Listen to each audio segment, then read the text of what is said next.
नमस्कार दोस्तों, स्वागत है आप सभी का हमारे चैनल कैवल एकेडमी पर।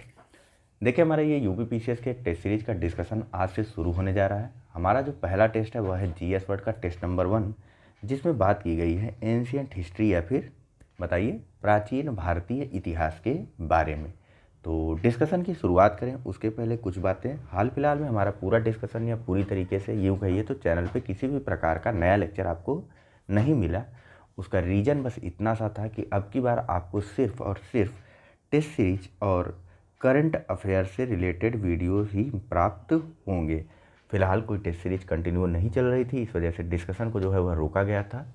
अभी टेस्ट सीरीज जो है वह शुरू हो चुकी हैं लगभग सभी जगहों की, तो हमने भी अपना डिस्कशन जो है वह स्टार्ट कर दिया है। इस संबंध में इन टेस्ट सीरीज से संबंधित किसी भी तरीके की कोई भी पीडीएफ अगर आपको चाहिए होगी तो उसके लिए आपको हमारे व्हाट्सएप नंबर 9044883929 पर हाय या हेलो लिख करके व्हाट्सएप करना होगा। यह नंबर आपको नीचे डिस्क्रिप्शन बॉक्स में भी देखने को मिल जाएगा। जो फीस रहेगी वह रहेगी कुल मिलाकर के 1000 रुपये, और साथ ही साथ पिछली बार की तरह इस बार भी हम लोग जो है टेस्ट सीरीज और उसकी आंसर की को आपको प्रोवाइड करेंगे। पहले आपको टेस्ट सीरीज प्रोवाइड करवाई जाएगी, उसके 1 से 2 दिन बाद आपको आंसर की प्रोवाइड करवा दी जाएगी, और बाकी अन्य भी स्टडी मटेरियल आपको यहाँ पर शेयर किए जाएंगे टाइम टू टाइम। जैसे बजट हो गया, इकोनॉमिक सर्वे हो गया, इस तरीके की जो भी चीज़ें हैं वह आपको यहाँ पर प्रोवाइड करवा दी जाएंगी। तो चलिए फिलहाल डिस्कशन को शुरू करते हैं।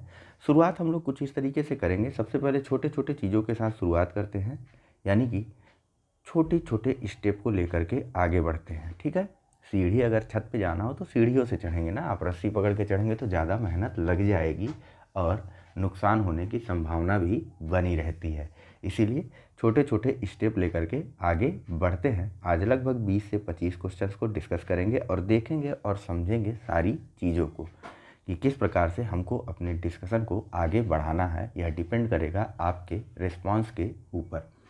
चलिए तो चलते हैं सीधा प्रश्न की तरफ और बात करते हैं हमारे आज के लेक्चर के या इस पूरे टेस्ट सीरीज के पहले लेक्चर के पहले प्रश्न के बारे में, जो कि एक सुमेलित करवाने वाला प्रश्न है, जिसमें पूछा जा रहा है कि कौन सा सही सुमेलित नहीं है। ठीक है, एक तरफ विभिन्न दर्शन हैं और दूसरी तरफ इन दर्शन के प्रणेताओं के नाम दिए गए हैं। ठीक है, बताना है कि कौन सा सही सुमेलित नहीं है। ऑप्शन है ए द्वैताद्वैतवाद निम्बार्काचार्य, बी शुद्ध अद्वैतवाद रामानुजाचार्य, सी अद्वैतवाद शंकराचार्य, या डी पूर्ण अद्वैतवाद महर्षि अरविंद। चलिए, तो जो सही आंसर है वह है ऑप्शन नंबर बी। यह जो है सही सुमेलित नहीं है, बाकी अन्य तीनों सही सुमेलित हैं। द्वैताद्वैतवाद के प्रणेता निम्बार्काचार्य है, याद करते चलिएगा साथ साथ। ठीक है, द्वैताद्वैतवाद के प्रणेता जो है वह निम्बार्काचार्य हैं, अद्वैतवाद के प्रणेता शंकराचार्य और पूर्ण अद्वैतवाद के प्रणेता जो है वह महर्षि अरविंद हैं। चलिए बात करते हैं गलत विकल्प यानी कि ऑप्शन नंबर बी के बारे में। शुद्ध अद्वैतवाद के जो प्रणेता हैं वह हैं वल्लभाचार्य। आप में से बहुत लोगों को पता भी होगा, जिनको पता रहे वह कमेंट करते हुए अपने आंसर्स को चेक कर सकते हैं। ठीक है, शुद्ध अद्वैतवाद के प्रणेता या शुद्ध अद्वैतवाद की जो अवधारणा है वह वल्लभाचार्य के द्वारा दी गई थी, और वल्लभाचार्य ही पुष्टि मार्ग के भी प्रणेता हैं। अच्छे से ध्यान में रखिएगा, वल्लभाचार्य जी जो हैं वह पुष्टि मार्ग के प्रणेता भी हैं। वल्लभाचार्य के द्वारा एक संप्रदाय की स्थापना की गई थी जिसको रुद्र संप्रदाय के नाम से जाना जाता है। बात करें अगर अब हम लोग रामानुजाचार्य के बारे में, तो रामानुजाचार्य ने शुद्ध अद्वैतवाद की नहीं विशिष्ट द्वैतवाद की स्थापना की थी, या विशिष्ट द्वैतवाद के प्रणेता थे रामानुजाचार्य। विशिष्ट द्वैतवाद के जो प्रणेता थे वह थे रामानुजाचार्य। ठीक है, और रामानुजाचार्य के द्वारा जिस संप्रदाय की स्थापना की गई थी उसका नाम है श्री संप्रदाय। ठीक, चलिए बात करते हैं अपने अगले प्रश्न के बारे में। थोड़ा जल्दी जल्दी चलने का प्रयास करते हैं ताकि जल्दी से जल्दी और कम समय में ज़्यादा से ज़्यादा प्रश्नों को कंप्लीट किया जा सके। ठीक है, क्वेश्चन नंबर 2 है हमारा। पूछा जा रहा है यहाँ कि निम्नलिखित में से किसे आरंभिक जैन साहित्य के रूप में जाना जाता है। ए आचरांग सूत्र, बी बृहत कल्पसूत्र, सी सूत्र कृतांग, या डी उपर्युक्त सभी। तो जो सही आंसर है इसका वह है ऑप्शन नंबर डी, आचरांग सूत्र, बृहत्कल्प सूत्र और सूत्र कृतांग। यह तीनों सम्मिलित रूप से आरंभिक जैन साहित्य के रूप में जाने जाते हैं। ठीक है। और अगर बात करें हम लोग, एक अन्य सूत्र है जैन ग्रंथ का जिसको कहा जाता है भगवती सूत्र। क्या कहा जाता है? भगवती सूत्र। भगवती सूत्र में क्या है? भगवान महावीर की जीवनी है यह भगवती सूत्र। इसके जो लेखक थे वह थे सुधर्म स्वामी। ठीक है। इन सब के बारे में बहुत ज़्यादा अगर अच्छे से और समझना हो ना, तो घटना चक्र वाला जो पूरा लेक्चर हमारी प्लेलिस्ट में दिया हुआ है उनको जाकर के, चैप्टर वाइज है, चैप्टर वाइज जा कर के आप लोग देख लीजिए। जिनको चैप्टर वाइज नहीं देखना है उनके लिए काफ़ी कंपाइलेशन वीडियो बनी हुई है, करीब करीब 15 घंटे, 5 घंटे, 4 घंटे की वीडियो बनी हुई है, वो देख लें। मेरी माने तो छोटे छोटे पार्ट में देखिए, जल्दी से कंप्लीट हो जाएगा और बहुत अच्छे से, सिर्फ उसमें घटना चक्र नहीं है, अन्य चीज़ों को मिला करके उसमें बताया और समझाया गया है।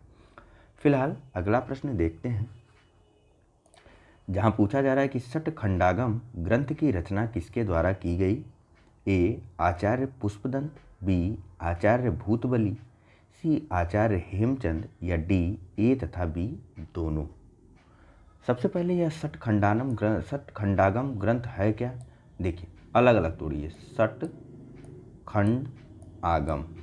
अब बताइए, तो सटखंडागम जो है यह 6 खंडों में विभाजित जैन ग्रंथ की एक रचना है।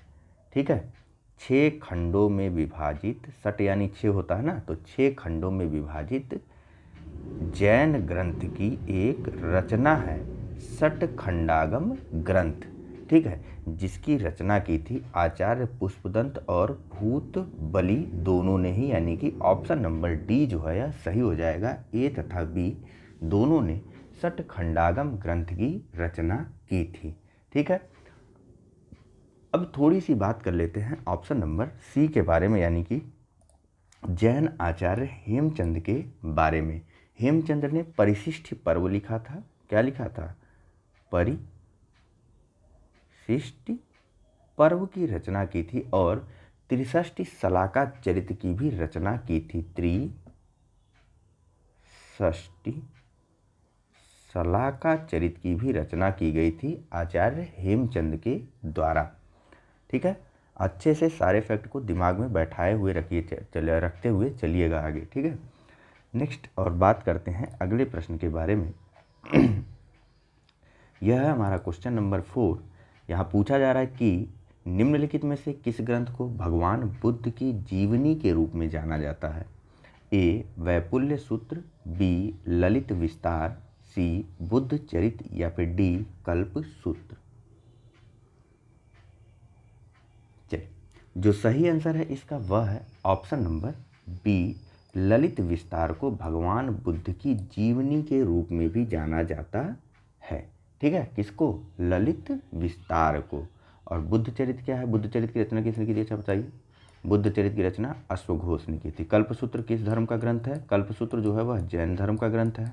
ठीक है। और वैपुल्य सूत्र क्या है? तो वैपुल्य सूत्र भी एक क्या कहते हैं, बौद्ध धर्म का ही, बौद्ध धर्म के महायान संप्रदाय से संबंधित एक साहित्य है जिसका नाम है वैपुल्य सूत्र। 2 वो बने थे ना, बौद्ध धर्म का 2 विभाजन हुआ था, हीनयान और महायान में। याद है? नहीं याद है? घटना चक्र का लेक्चर प्रीफर करिए, यकीन मानिए आपको बहुत ज़्यादा फायदा होगा वहाँ से। बाकी आपकी इच्छा है, आपको पता है पहले से तो ज़्यादा बेटर है, क्योंकि टेस्ट सीरीज का डिस्कशन इसी तरीके से किया जाने वाला है। नेक्स्ट और अगला प्रश्न है उच्च पुरा पाषाण काल। सबसे पहले उच्च पुरा पाषाण काल का मतलब क्या है, होता क्या है ये उच्च पुरा पाषाण काल? बताइए कौन सा एरा बोला जाएगा उच्च पुरा पाषाण काल को? अपर पैलियोलिथिक पीरियड। ठीक है। काफ़ी लोग कंफ्यूज हो जाते हैं हिंदी में। अपर पैलियोलिथिक पीरियड बोला जाता है उच्च पुरा पाषाण काल को। ठीक है। तो यहाँ पूछा जा रहा है कि उच्च पुरा पाषाण काल का जो प्रधान पाषाण यानी पत्थर का बना जो मुख्य उपकरण था वह कौन सा था? ए खुरचनी, बी बेधनी, सी ब्लेड या डी तक्षणी। चलिए, जो सही आंसर होगा उसका यह क्या होगा? यह होगा ऑप्शन नंबर सी, ब्लेड। ठीक है। ब्लेड वैसी ही जैसे अभी आजकल आप ब्लेड देखते हैं। ठीक है। नहीं, किसी को गम हुआ तो उसने अपना हाथ पैर काट लिया, किससे काटा? ब्लेड से काटा। किसी ने नस काट ली, किसी ने कुछ काट लिया, या किसी ने शेविंग कर ली और ब्लेड का उचित उपयोग किया अपनी दाढ़ी या बाल बनाने के लिए, ठीक है, जिसके लिए वह ब्लेड बनाया गया था। फिलहाल तो उच्च पुरा पाषाण काल का जो मुख्य उपकरण, या फिर यूँ कह लीजिए तो प्रधान उपकरण था, वह था ब्लेड। इसकी दोनों तरफ जो है वह धार होती थी। यह चौड़ाई इसकी कम होती थी और लंबाई इसकी ज़्यादा होती थी, या यूँ कह लीजिए तो इसकी चौड़ाई जो है, इसकी लंबाई जो है, इस ब्लेड की लंबाई जो है वह इसकी चौड़ाई से 2 गुनी होती थी। हाँ, आधुनिक ब्लेड की तरह यह लोहे की नहीं बनी होती थी, यह बनी होती थी पत्थरों की, यानी कि पत्थरों को दोनों तरफ से जो है वह नुकीला कर दिया जाता था, ठीक है। जबकि जो खुरुचनी, बेधनी या तक्षणी है, यह सब किस काल के हैं बताइए? यह सब जो है मध्य पुरा पाषाण काल के मुख्य औजार थे, या मुख्य पत्थर के औजार थे, ठीक है। खुरुचनी जैसे खुरुचने के लिए किसी चीज़ को बना दिया जाता था, पत्थर को आगे की तरफ से नुकीला करके बना दिया जाता था खुरुचने के लिए। बेधनी, उसको और नुकीला करके और पॉइंटेड कर दिया जाता था बेधनी को, ठीक है। इसी प्रकार की अन्य चीज़ें या अन्य पत्थर के औजार थे जो कि मध्य पुरा पाषाण काल के मुख्य औजार थे। जबकि उच्च पुरा पाषाण काल का जो मुख्य औजार या मुख्य उपकरण था वह था ब्लेड, ठीक है। नेक्स्ट प्रश्न पर चले। अगला प्रश्न है क्वेश्चन नंबर 6, जहां पूछा जा रहा है कि निम्नलिखित में से किस काल को फलक संस्कृति की संज्ञा दी जाती है? ए पूर्व पुरा पाषाण काल, बी मध्य पुरा पाषाण काल, सी उच्च पुरा पाषाण काल, या डी मध्य पाषाण काल। एक ही जगह पे सारी चीज़ें आ गई हैं तो इनके नाम आप लोग जानते चलिए। अर्ली पेलियोलिथिक बोला जाता है पूर्व पुरा पाषाण काल को, मध्य पुरा पाषाण काल को मिडिल पेलियोलिथिक बोला जाता है, और उच्च पुरा पाषाण काल को अभी हमने देखा अपर पेलियोलिथिक बोला जाता है, और मध्य पाषाण काल को मेसोलिथिक एरा बोला जाता है, या एज बोला जाता है। वैसे एज और एरा में डिफरेंस होता है, मैं आपको समझाने के लिए एज और एरा दोनों एक साथ बोल दे रहा हूँ। डिफरेंस क्या होता है ज़रा आप लोग बताइए कमेंट करके कि एज और एरा में क्या डिफरेंस होगा, ठीक है। तो बताना यहाँ पर है कि फलक संस्कृति की संज्ञा जो है वह किस काल को या किस एज को कहा जाता था, ठीक है, बताइए। इसका जो सही आंसर है वह है ऑप्शन नंबर बी, मध्य पुरा पाषाण काल को ही फलक संस्कृति भी कही जाती थी। अभी हमने यहाँ पर फलकों की संख्या दी। फलक होते क्या हैं पहले ये बताइए। देखिए, फलक एक तरीके का औजार या हथियार होता है जिसे पत्थरों से तोड़ करके बनाया जाता है, जिसके एग्जाम्पल हमने अभी अभी यहाँ ऊपर के क्वेश्चन नंबर 5 में देखे। खुरुचनी हो गई, बेधनी हो गई, तक्षणी हो गई, ये इस प्रकार के फलकों के या पत्थरों के बनाए हुए औजार थे जिनका उपयोग जो है वह मध्य पुरा पाषाण काल में किया जाता था। और इस प्रकार के उपकरणों या फिर औजारों के अधिकाधिक प्रयोग के कारण ही इसको फलक संस्कृति की भी, या मध्य पुरा पाषाण काल को फलक संस्कृति की भी संज्ञा दी जाती थी, ठीक है। नेक्स्ट पूछा जा रहा है कि 1904 में लिखित पुस्तक अर्ली हिस्ट्री ऑफ इंडिया के लेखक कौन है? बहुत आसान प्रश्न है। A B A Smith, B K P Jaiswal, C H C Ramchaudhari, या डी आर के मुखर्जी। तो 1904 में जो पुस्तक लिखी गई थी जिसका नाम अर्ली हिस्ट्री ऑफ इंडिया है, जाने माने इतिहासकार वी.ए. स्मिथ के द्वारा लिखी गई पुस्तक थी। एक अन्य पुस्तक है political history of ancient India, जिसमें महाभारत से के युद्ध से लेकर के गुप्त साम्राज्य तक के समय का वर्णन किया गया है। बताइए उसके लेखक कौन है? उसके लेखक हैं एच सी रामचौधरी। पुस्तक का नाम political history of ancient India, India बोल रहा हूँ मैं। ये स्मिथ वाली पुस्तक का नाम याद रखिएगा, अर्ली हिस्ट्री ऑफ इंडिया 1904 में लिखी गई थी, ठीक है। अगला प्रश्न है कि बड़ी संख्या में दफनाए गए बच्चों के शवाधान किस संस्कृति से प्राप्त होते हैं? ए जोरवे संस्कृति, बी कायथा संस्कृति, सी आहार संस्कृति, या डी मालवा संस्कृति। इसके बारे में मैं रिकमेंड करूंगा और हाईली रिकमेंड करूंगा कि आप लोग घटना चक्र का वो वाला लेक्चर जरूर देख लें, क्योंकि सभी को मैप के माध्यम से आपको बताया गया है। बाकी डिपेंड करता है आप लोगों पर। देखिए, समय काल की बात अगर करते हैं, सबसे पहले जान लेते हैं इसका जो सही आंसर है। बड़ी संख्या में जो बच्चों के शवाधान या बच्चों की जो कब्रें प्राप्त हुई हैं वह प्राप्त हुई हैं जोरवे संस्कृति से, यानी कि ऑप्शन नंबर ए यह जोरवे संस्कृति कहाँ पर मिलती थी? यह जोरवे संस्कृति मिलती थी, याद करिए अच्छे से। अच्छा, इनाम गांव, नेवासा, महाराष्ट्र के वो जो क्षेत्र जो महाराष्ट्र में नीचे साइड में यहाँ पर ऐसे ऐसे ये महाराष्ट्र का हिस्सा है ना, यहाँ पर ये जो इनाम गांव, जो इनाम गांव, नेवासा, ये सब जो गांव थे, जो बस्तियाँ थीं, वहाँ पर थी ना जोरवे संस्कृति। याद आ रहा है? कुछ कुछ याद आ रहा होगा आपको, क्योंकि बताया गया है। ठीक है, तो आहार संस्कृति, कायथा संस्कृति और मालवा संस्कृति के बारे में अगर थोड़ी थोड़ी बात कर लें तो सबसे पहले बताइए, चारों संस्कृतियाँ जो है वह किस मुख्य संस्कृति से बिलोंग करती थी? ताम्र पाषाणिक संस्कृति से यह सभी संस्कृतियाँ बिलोंग करती थी। और ताम्र पाषाणिक संस्कृति किसे बोला जाता था? नव पाषाण काल को बोला जाता था। ताम्र पाषाणिक संस्कृति, लिखने पर मत जाइएगा कि ऐसे ऐसे ये लिखा गया है, ध्यान से सुनिए, कान खुले रखिए। ताम्र पाषाण काल या फिर नव पाषाण काल की जो संस्कृतियाँ थी वह थी जोरवे, कायथा, आहार और मालवा संस्कृति। बात करें अगर इन सभी संस्कृतियों यानी कि जोरवे, कायथा, आहार और मालवा संस्कृतियों के समय काल और स्थान के बारे में, तो सबसे पहले जो ऑप्शन है जोरवे संस्कृति, यह कहाँ पर थी? यह महाराष्ट्र के इनाम गांव और नेवासा क्षेत्र में थी। इसका समय काल था 1500 से लेकर के 1900 ईसा पूर्व तक का। कायथा संस्कृति की बात करें तो कायथा संस्कृति का जो स्थान है वह था उज्जैन, यानी मध्य प्रदेश के नर्मदा घाटी, मध्य प्रदेश का जो मध्य प्रदेश का जो जिला है उज्जैन, वहाँ के आसपास यह कायथा संस्कृति थी। और इसका समय काल ध्यान रखिएगा, 2450 से लेकर के 1700 ईसा पूर्व तक का था। उसके बाद अगर बात करें हम लोग आहार संस्कृति के बारे में, तो आहार संस्कृति यह दक्षिण पूर्वी राजस्थान के क्षेत्र में देखी गई। इसका समय काल था 2800 ईसा पूर्व से लेकर के 1500 ईसा पूर्व तक का। और इनाम गांव के बारे में हम लोगों ने बात कर ली है। मालवा संस्कृति बच गई हमारी। मालवा संस्कृति कहाँ थी? तो मध्य प्रदेश के, या यूँ कह लीजिए तो नर्मदा घाटी क्षेत्र में, जिसमें मध्य प्रदेश का कुछ हिस्सा और महाराष्ट्र का कुछ हिस्सा आता था, वहाँ पर यह मालवा संस्कृति थी, जिसका समय काल था मालवा संस्कृति का 1900 ईसा पूर्व से लेकर के 1400 ईसा पूर्व तक का। ठीक है, नेक्स्ट और अगला प्रश्न देखते हैं हम लोग। यहाँ पूछा जा रहा है कि चावल की खेती का विश्व में सबसे पुराना साक्ष्य कहाँ से प्राप्त होता है? ए मेहरगढ़, बी महगरा, सी कोल्डिहवा या फिर डी लहुरा देव। चल,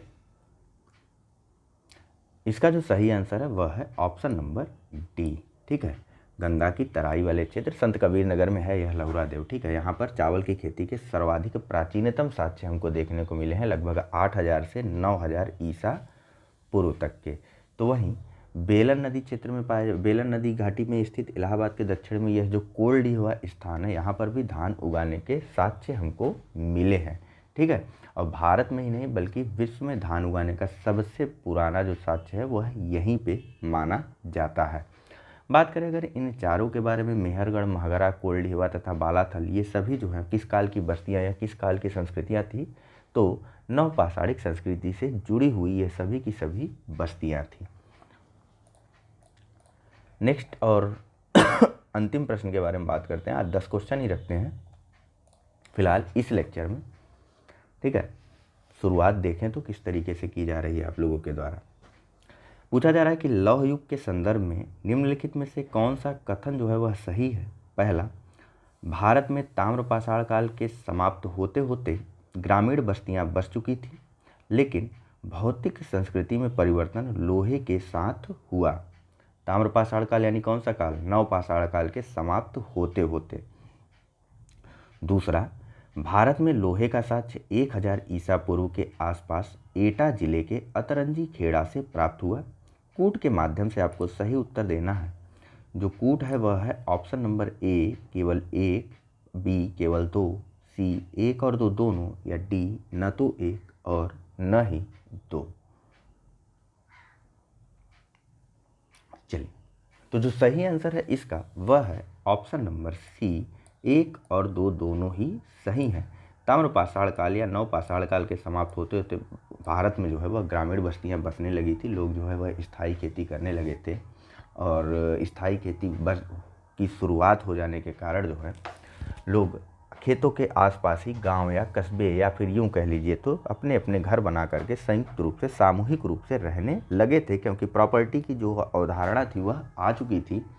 लोगों को पता था, लोगों ने अपने अपने खेत बांट रखे थे, तो वह खेतों के आसपास ही रहना शुरू कर देते हैं। ठीक है, तो ग्रामीण समाज या यूं कह लीजिए तो आधुनिक भारतीय ग्रामीण समाज की नींव जो है वह इसी काल में पड़ती है। ठीक है, कारण जो था वह आग का प्रयोग, स्थायी खेती, तांबे के औजार, इस प्रकार के विभिन्न कारणों के कारण जो है यह बस्तियां बसनी शुरू हो गई थी। दैमाबाद में कई प्रकार के इनाम गांव में, महाराष्ट्र के इनाम गांव से हमें किलाबंद बस्तियां देखने को मिलती हैं, तो वहीं दैमाबाद से हमें कई तरीके के पालतू जानवरों के अवशेष प्राप्त हुए हैं। ठीक है, और इसी काल के अंत में आते आते उत्तर वैदिक काल की शुरुआत में जो सबसे प्रमुख चीज़ मिली वह थी लोहे की खोज। ठीक है, भारत में जो लोहे का प्राचीनतम साक्ष्य है वह 1000 ईसा पूर्व एटा जिले के अतरंजी खेड़ा से प्राप्त हुआ था। उत्तर वैदिक काल में आर्यों का जो प्रमुख व्यवसाय था वह क्या बन गया? कृषि बन गया। कारण लोहे का उन्हें ज्ञान हो गया।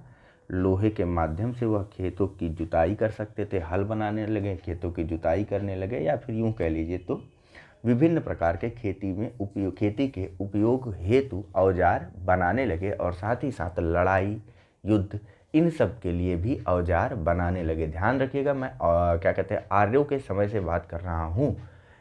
उत्तर वैदिक काल के आर्य जो है वह हथियार, औजार यह सब बनाने लगे थे।